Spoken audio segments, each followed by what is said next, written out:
New reporting tonight on what's going on inside of Donald Trump's world as a deadline to put up $500 million is fast approaching. Panic mode, I'm told, is setting in. Trump now has less than a week to secure that bond, and he had been counting on the insurance company that helped put up the $91 million to cover the E. Jean Carroll judgment, that bond, to come in.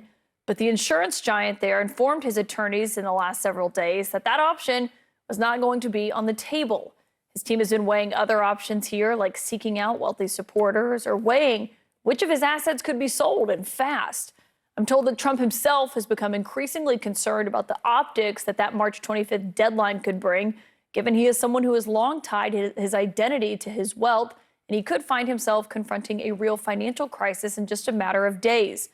Trump posted 8 times within 2 hours this morning on Truth Social, arguing that he shouldn't have to put up that money and saying, quote, that he would be forced to mortgage or sell great assets, perhaps at fire sale prices, and if and when I win the appeal, they would be gone. Trump has continued to privately lash out at the attorney general here in New York, Letitia James, who brought this case, and the judge, Arthur Engoron.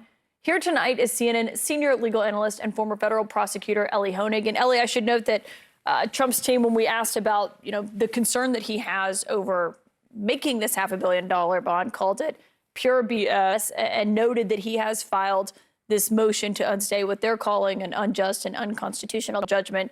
What they're asking for is either don't make us pay this while we're appealing, or let this bond be a lot smaller than this, nearly $500 million. What do you make of this new reporting, though? So they should be panicked. I mean, this is real. It may not have set in yet for Donald Trump, but this deadline of Monday is real. This judgment is $400+ million.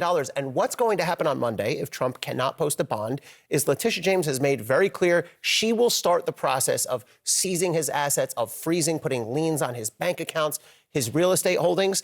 And that's going to be devastating for him. And there's no sort of shortcut here. That's what's going to happen if he doesn't come up with a bond. So our reporting and what I was hearing from people is that he was basically counting on Chubb, which put up the bond for the E. Jean Carroll case, to help here.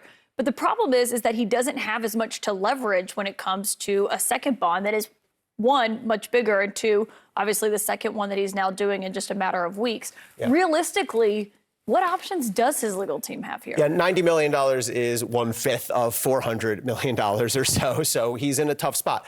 There are 2 things that can bail Trump out of this. One is, remember, he has moved to the Court of Appeals in New York, the appellate division, asking them to reduce the amount of the bond. That happens sometimes. It's hard to say how often because there's no sort of overarching data on it. But there are examples of the appeals court coming in and reducing a bond by 80, 90%. So perhaps he'll get bailed out by the court. And the other option is he comes up with the money, whether he has some sort of angel investor or some sort of generous donor, or perhaps some company like Chubb that's willing to take a risk. But the status quo now is he has scoured the earth and been unable to come up with that. How likely is he to get this appeals court to come to his saving here? It's hard to say because the judgment amount here is mammoth. And there are examples. There's an example where one court of appeals took a $38 million judgment and knocked it down to $10,000. That's a huge reduction. So he's got a shot. I mean, I think if he's just waiting and hoping on that, he could be setting himself up for real disappointment. I think the better course of action is to get the money together if I was advising him.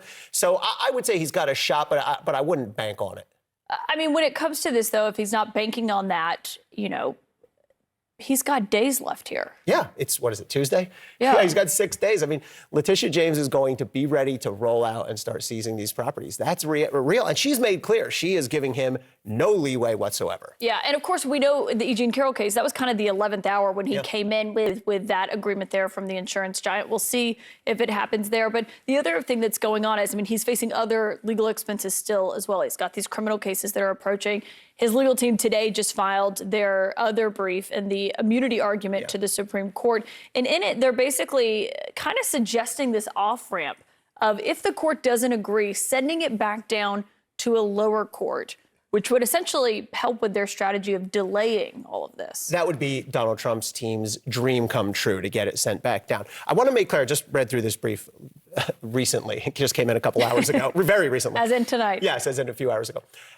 The term absolute immunity gets a bad rap. It's a little misleading. Donald Trump is not arguing, I'm automatically covered by everything that happened from the moment I took the oath till the moment I left. What he's arguing is that I'm covered for my official acts within the scope of the presidency. And that's what could lead to the outcome that you discussed just now.